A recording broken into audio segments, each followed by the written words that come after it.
Despite the unjust and despicable decision to reject my candidacy in the presidential election scheduled for next October, many Cameroonians continue to believe that I can still play a key role in the outcome of this election.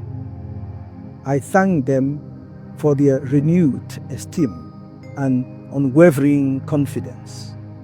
I have listened to their repeated calls and have resolved to see how best I can respond, as I always do when the higher interests and future of our country are at stake. It is in this spirit that on 16 September, I launched an appeal to opposition candidates running in the election in question.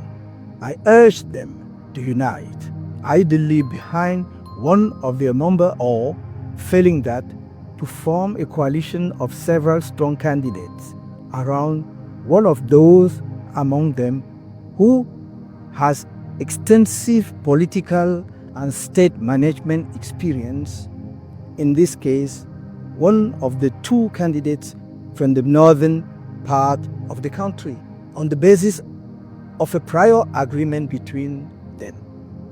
In my view, such an approach was likely to trigger a national popular movement. It would have allowed for the pooling of efforts and avoided the dispersion of votes, making the victory of the candidate supported by the entire people of change. In other words, the entire Cameroonian people inevitable.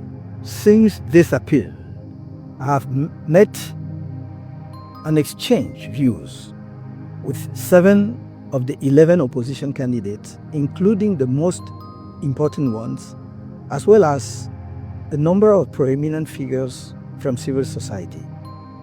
I have spared no effort to encourage an agreement between the UNDP and FSNC candidates in order to make possible a coalition, even of a limited one, of opposition candidates around them. In my view, this approach offered a real chance of victory that would respond to the deep desire for change that is rising throughout the country.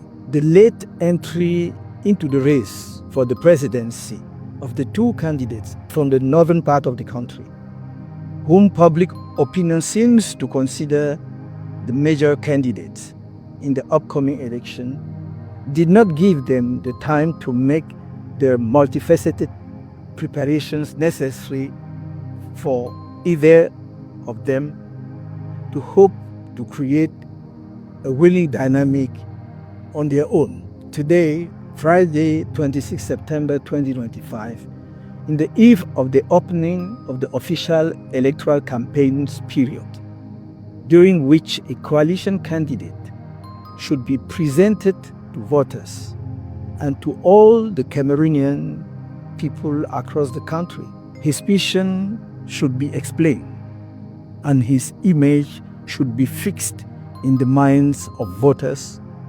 especially in rural areas. However, to the great disappointment of Cameroonians, no such candidate has been found. The following observations can therefore be made. 1. The absence of even a limited coalition of candidates, with the two candidates from the northern part of the country capable of pooling resources and creating a powerful popular dynamic likely to ensuring victory for the people in the upcoming presidential election. 2.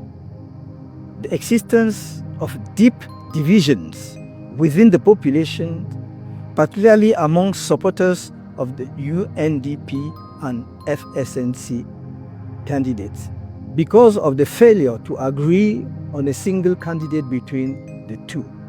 3. The prospect of a scattering of votes that could seriously compromise the chances of victory for an opposition candidate. As a result of all the above, we, Maurice KAMTO, and the Political Alliance for Change, PAC, which supported my candidacy, have come to the conclusion that it is appropriate to leave each voter fully responsible for voting freely in good conscience for the opposition candidate of their choice in the presidential election scheduled for 12 October 2025. Long live Cameroon.